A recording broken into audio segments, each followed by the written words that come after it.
Avec Escale au soleil réalisé en 1947 par Henri Verneuil, vous allez découvrir le Marseille de l'après-guerre. Et comme guide pour vous visiter la ville et présenter et commenter ce film, ce sera Fernandel.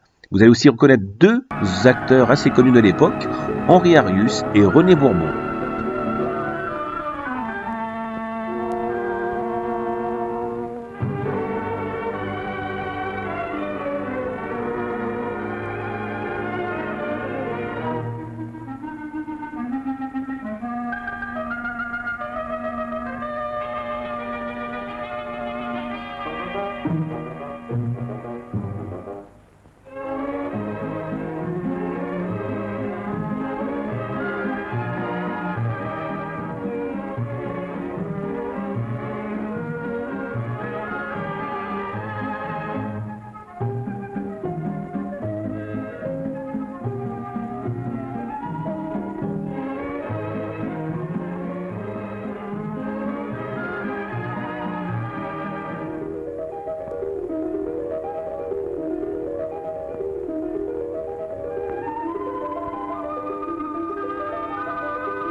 Meurtrier.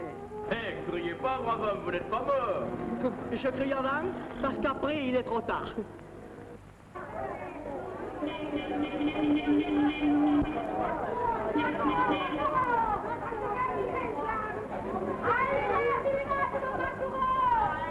Et alors je me le prends. Je lui file en dessous des coups de pied là où je me pense, qui m'en a coupé la respiration à moi. Je me le retourne, je te lui file un de ces pastissons, mon ami, que je lui change la figure de place. Dites-moi, mon ami, nous attendons. Ah, s'il vous plaît, vous voyez pas que je coge, non? D'accord, mais au fait tout de même. Mais si vous êtes pressé, vous allez chez mon camarade Mastegui, là, en descendant à gauche. Tu étais en train de tuer le colosse. Ah, mon cher Charles, ne me fais pas dire ce que j'ai pas dit. Je t'ai jamais dit que je voulais le tuer. Je t'ai textuellement fait comprendre que tout colosse qu'il était, je l'avais pulvérisé. Ça n'est pas la même chose. Et voilà comment on vous fait une réputation d'exagérateur. Qu'est-ce que je vous sers, messieurs, dames, mon beau? Spécialité marseillaise. Mais naturellement. Des spécialités marseillaises, je vous mets 3 ou 4 douzaines d'oursins. Vous croyez qu'on va pouvoir manger tout ça? Ah, c'est comme vous voulez. Moi, si j'étais à votre place, je prendrais un oursin pour 4 personnes. Et même, je vous donnerais un papier pour envelopper ce qui restera du gueuleton. Oh, oh, bah alors, c'est ça. Mais c'est pas les aiguilles qu'il faut manger. Vous mangez ça comme une glace à la vanille. Allez, mais zou pastis pour tout le monde, ma belle. Ça sent bon. Au fond, ce serait sympathique, Marseille, si vous n'aviez pas de gangsters. Parce que vous avez de véritables gangsters, n'est-ce pas? Des gangsters?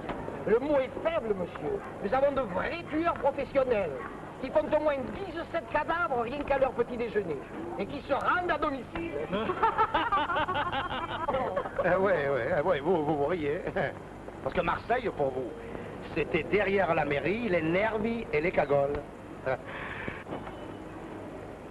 Oui, pour vous, Marseille, c'est Marius et Olive, qui pour s'amuser vont à la pêche, se racontent des blagues marseillaises, comme dit marseillaises, mais qui sont de partout, sauf d'ici. Vous entendez? Sauf d'ici. Et ma pauvre ville devient alors le paradis des feignants. Votre cinéma représente les Marseillais marchant au soleil avec de grands gestes, des bagasses, des trônes de l'air. Ce qui n'a jamais été Marseillais d'ailleurs. Ah oui, vos cartes postales nous plaisantent avec la sardine qui a bouché le port. Et il paraît que Marius fait des enfants, surtout les couffins du vieux port. Et petit à petit, en morceaux détachés, empestés de métro, de boue et de vapeur d'essence, vous projetez noir sur blanc, sur tous les écrans, le plus bel arc-en-ciel du monde. Eh bien non, Marseille, c'est pas ça. Marseille, c'est un grand village qui chante sous le soleil et le Mistral. C'est la seconde ville de France, eh oui, qui vibre du travail des hommes. C'est la sueur des Baptistins et des Pitalugues. La bonne sueur qui ruisselle en fine cascade de joie, car il pleut du soleil sur ma ville. Au-dessous du chemin de la Corniche s'ouvre l'anse du vallon des Offres. C'est un port en miniature, un port sans quai, ni appontement, ni embarcadère, enfin, ni rien de ce qui constitue un port qui se respecte. Et c'est pourtant l'abri d'une innombrable flottille d'embarcations. On pêche de toutes les façons. On pêche à tout, à l'aide de tout, avec tout et contre tout. Avant que le jour se lève, ils partent au petit large. Et ce vieux marin, pour qui l'heure de la retraite a sonné, vient chaque jour contempler ceux qui peuvent partir et goûte encore un vrai bonheur des humbles. Et quelques heures plus tard, nos pêcheurs ramènent dans leur filet tout ce qu'il faut pour faire la bouillabaisse.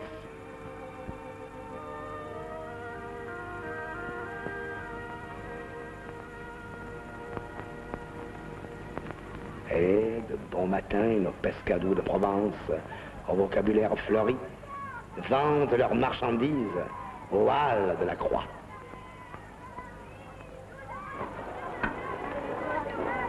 Alors, Mambo, qu'est-ce que vous voulez?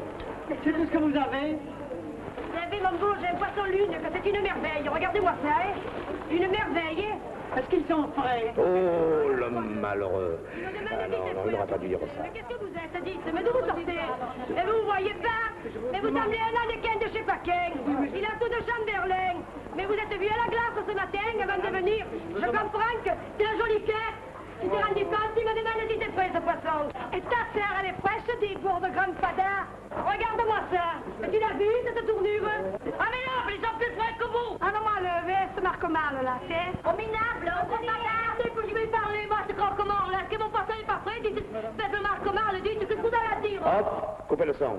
Ah oui, oui, oh, il vaut mieux couper le son, oui, parce que la censure ne laissera pas passer la moitié du quart de ce qu'il va entendre, le pauvre. Après l'odeur de la rascasse, voici celui de l'œillet. Nous sommes au cours Saint-Louis, où la vente des fleurs est si prospère. Le baiser est compris dans le prix du bouquet.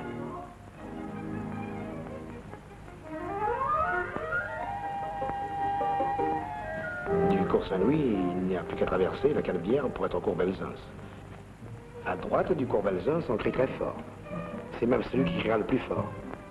Le plus fort que son voisin, pour vous dire que sa marchandise est meilleure que toutes celles qu'on a pu vous vendre jusque-là. Eh oui, qu'est-ce que il a raison, et il paraît qu'il la donne pour rien.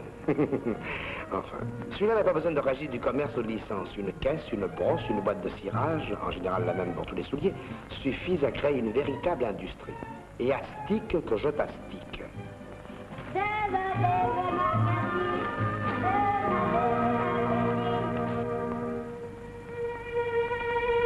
À gauche du cours Belzins, par contre, on ne crie pas.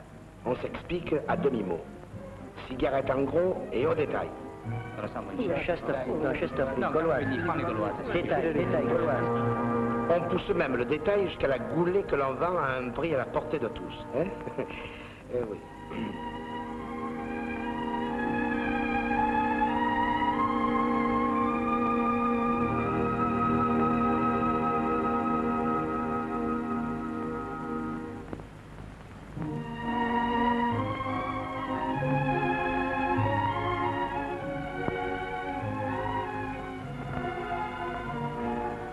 Et lorsque le tout Marseille qui travaille s'arrête et que sonne l'heure de la fermeture de nos grandes usines, pour le métallo comme pour ce jeune menuisier, commence l'éternel manège.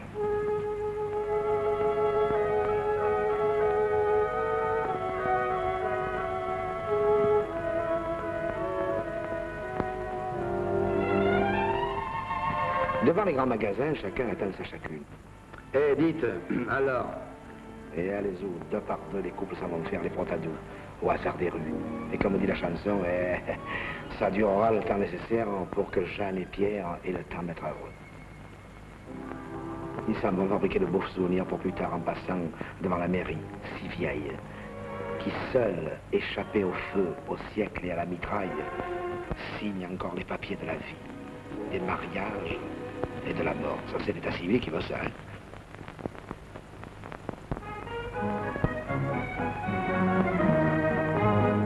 C'est la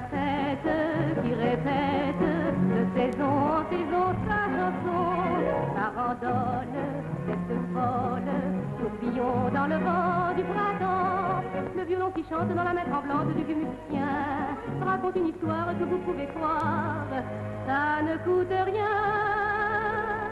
Robe blanche du dimanche, qui tournait et volait dans la nuit, et la fête, il répète la chanson envolée dans le bruit.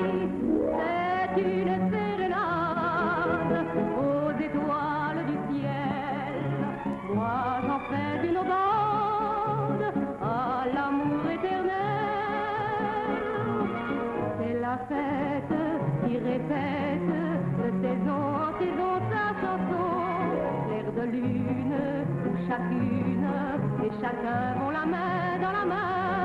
Une étoile file dans la nuit tranquille qui ferme les yeux, et je vous appelle près d'une chapelle pour y faire un vœu. Espérance qui commence au premier chant lointain du matin. La promenade aboutit au bord de mer, où percée par le clapotis des vagues, et avec comme seul témoin la lune qui tout là-haut sourit dans son demi-croissant, on vit ainsi les meilleures heures de sa jeunesse. Cette fameuse Canebière, nous l'avons traversée en venant en voiture. Elle n'a vraiment pas quelque chose d'extraordinaire. Oui, et vous en faites un plat de la Canebière. Mais des boulevards de la longueur et de la largeur de la Canebière, il y en a des centaines dans toutes les villes de France et du monde. Que dalle, Bernard, dans toutes les villes du monde. Allez, Antoine, calme-toi, calme-toi. Écoutez, monsieur, vous parlez de longueur et de largeur. Oui, vous parlez de la Canebière comme un marchand de tissus. Alors c'est pas la peine de continuer, vous comprenez? Excusez-moi, j'ai eu un mot malheureux. Oui. On les excuse, hein? Et maintenant, venez avec moi. La Canebière, je vais vous la montrer, moi. Des gens de toutes les couleurs, des blancs, des noirs, des jaunes, l'accent, l'âme, l'odeur de la mer et la bonne humeur. À une extrémité, c'est les tramways qui attendent à la queue le droit de partir vers l'espace, vers la banlieue où sont les cigales, les pins et les amoureux. À l'autre extrémité, elle s'en va vers la mer pour faire le tour du monde, pour raconter à l'univers la dernière de Marius et la beauté de mon Marseille. Voilà la Canebière, monsieur. Et ça, c'est impossible à voir en voiture. Et dites-moi, vous avez toujours vos vieux quartiers où le règne est une atmosphère si spéciale? Mais tenez, regardez, l'enfer s'est acharné sur eux. On ne retrouve plus maintenant que le charme des jours perdus et la douceur des souvenirs. On voulait nous faire croire que c'était un foyer d'infection et de maladie. Ma grand-mère, à moi, elle y est morte à 87 ans. Elle n'a jamais été malade, même pas la coqueluche. Et encore. Il a fallu qu'elle tombe des escaliers pour mourir. Vieux quartier où l'on entend encore la marchande de limaçon. Un ruisseau noir dégringole en plein milieu de la ruelle. Et le soleil brûle tout là-haut sur un drap ou un torchon, au 3e ou au 4e étage.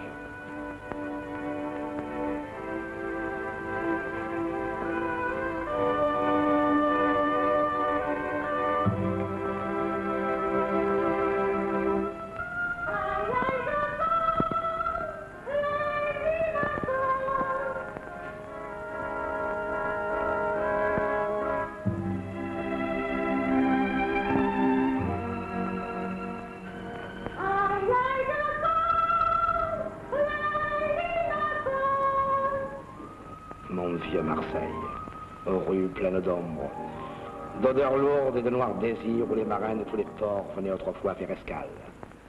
Et tout près de là, pleine de marbre et de lumière, dans la clarté d'un ciel magnifiquement bleu, jaillit le formidable élan de notre cathédrale. Devant elle, Monseigneur de Belzunce, qui s'est dévoué corps et âme lorsqu'un jour noir, un mal affreux, la peste, puisqu'il faut l'appeler par son nom, faisait aux Marseillais la guerre. Près de la cathédrale, une véritable cour des miracles, c'est la caserne de la charité. On pourrait dire la caserne de la détresse où de braves gens qui n'ont comme fortune que la richesse du cœur se battent chaque jour avec la vie.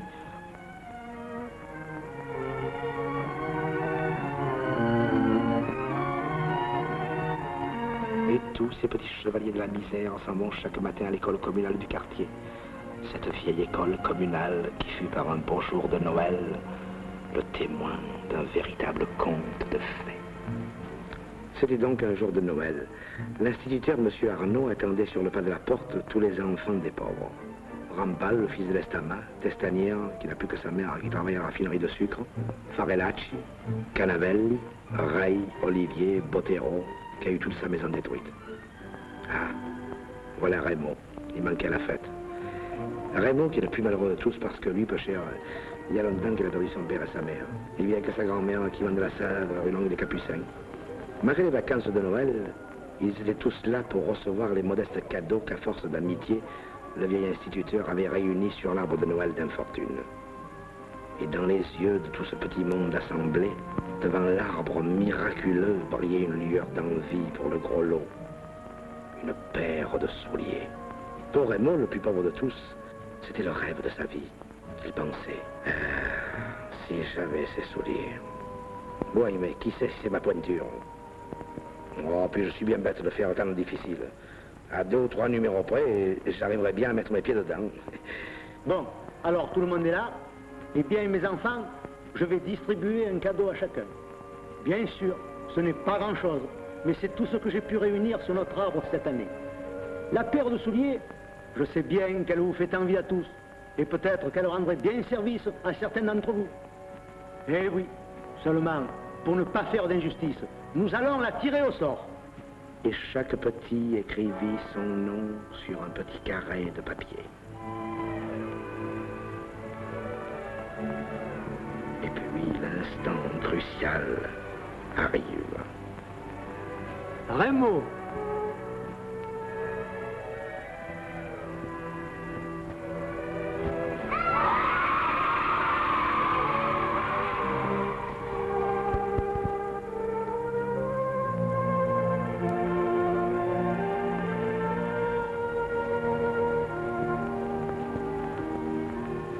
Braves petits. Ils ont tous mis Raymond. Tous ces pauvres avaient forcé la chance à sourire pour la première fois au plus malheureux d'entre eux. Voilà pourquoi on a pu voir le dimanche d'après, tout là-haut sur une colline, 2 fois dorée dans le soleil, celle qui garde notre terre et protège la mer. Notre-Dame de la Garde accueillir dans son sanctuaire Raymond et sa grand-mère, qui dans son langage de pauvre lui disait « Merci, bonne mère, d'avoir donné pour son Noël un bon sourire à mon petit. » Notre-Dame de la Garde, Notre-Dame de mon pays. Du haut de son balcon de pierre, on fait le tour d'horizon de sa vie. La maison qui nous a vu naître, notre première école, puis toute notre jeunesse. Et tout là-bas, gardien de la porte du large, d'où les bateaux se lancent aux 4 coins de l'Espérance, le fort Saint-Jean. Et notre pont transporteur qui est mort pendant cette guerre ne fait plus son pas de géant pour aller retrouver son frère, le bon gros fort Saint-Nicolas. Pauvre vieux pont transbordeur. Le poète avait bien raison. À la tombée de la nuit, une de ces nuits provençales qui sentent la tubéreuse et l'ail, l'algue et l'anis, au-dessus des champs et des flammes, le pont tendait ses filets de fer pour pêcher les étoiles. À côté du fort Saint-Nicolas se dresse la vieille église de Saint-Victor. Les siècles ont noirci ses murs et les cloches de notre basilique racontent à ceux qui savent les écouter de très vieilles et de très belles histoires des splendeurs passées. Marseille est la porte du soleil. Marseille est la porte de l'Orient, abrite aussi de nombreuses colonies. Voici le quartier arabe.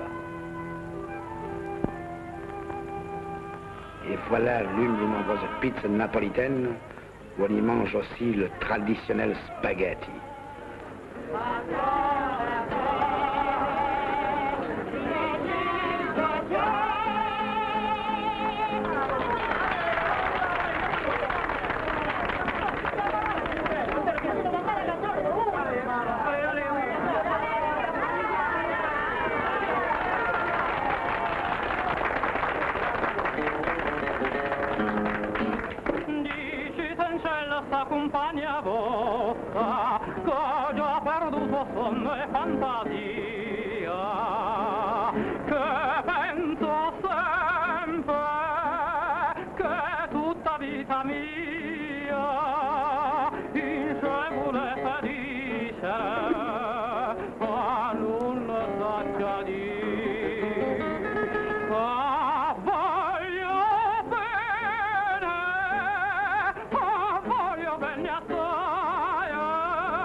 Marseille, porte de l'Orient.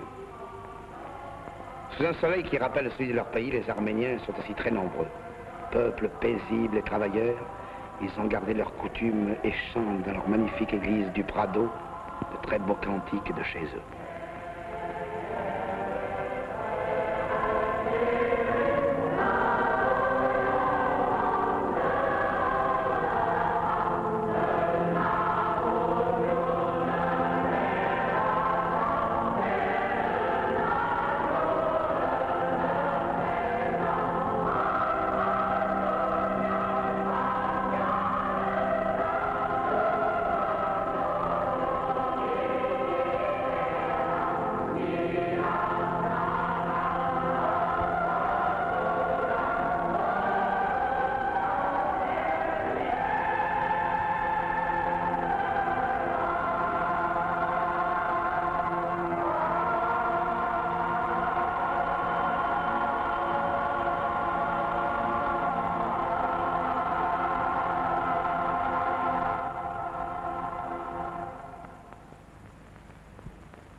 Devant cette église, les Champs-Élysées de Marseille et l'avenue du Prado, formée par deux tronçons qui aboutissent d'un côté à la place Castellane, où M. Cantini, marbrier, a mis une fontaine blanche. Oh, mais on doit mourir dans vos tramways. Mais pas plus que dans votre métro. Ici, au moins, on est en plein air. Et puis, on laisse personne sur le trottoir, nous autres. C'est jamais complet. Mais supposez un instant que quelqu'un se trouve mal dans cette foule. Eh ben, on arrête le tramway. Et si ce n'est pas l'arrêt? Mais on arrête le tram car même, on n'est pas des sauvages, nous voyons. Tous ces trams, ils vont vers la corniche et vers la mer. À une extrémité, les Catalans ou les Marseillais se baignent.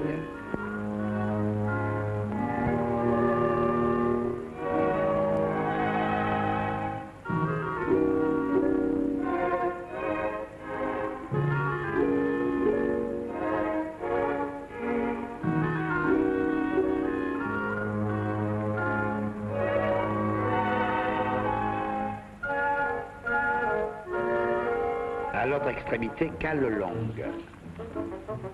Et tout au long de notre côte se nichent nos cabanons. 4 murs, un soupçon d'ombre dans une sorte d'incendie solaire, dans le creux d'une calanque d'or. C'est ouvert à tous les amis. On va passer le week-end. On y mange la bouillabaisse, on y boit le pastis. On galège, on somnole sous les pins. Et quand la brise annonce le triomphe du soir sur le jour, il y a longtemps qu'on a oublié les soucis et on goûte un bonheur tranquille. Là commence pour certains la grande aventure. Sur des kilomètres de quais immobiles et pourtant frémissants de vie, s'égrène le gigant alphabet des voyages. Les molles A, B, C, D succèdent aux molles.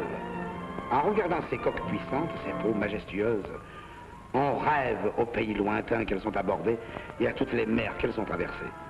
Direction Singapour, San Francisco. Direction Santiago de Chili, ou Shanghai. Demain Veracruz, l'étoile du Sud ou les îles sous le vent. Eh bien, vous voyez que Marseille, c'est une ville comme les autres. Une ville qui travaille, vit et souffre dans le soleil, où des hommes comme les hommes naissent un jour puis disparaissent dans un crépuscule bleuté. Adieu Marseille. Adieu la porte du soleil.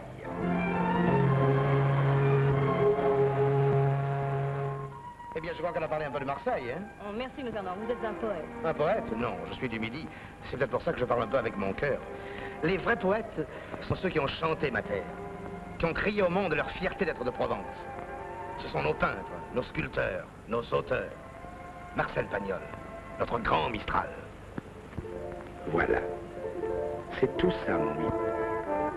Tout le reste, ce sont des racontards de marchands de spectacles. Et vous resterez toujours dans le Midi? Oui, je resterai toujours dans le bleu et la lumière. Et quand, à mon heure dernière, je partirai pour un midi plus beau encore que ma Provence, je garderai sur mes lèvres, éternel comme notre ciel, un rire plein d'honnêteté, un rire plein d'insouciance, un rire qui soit de Provence, un rire qui soit marseillais.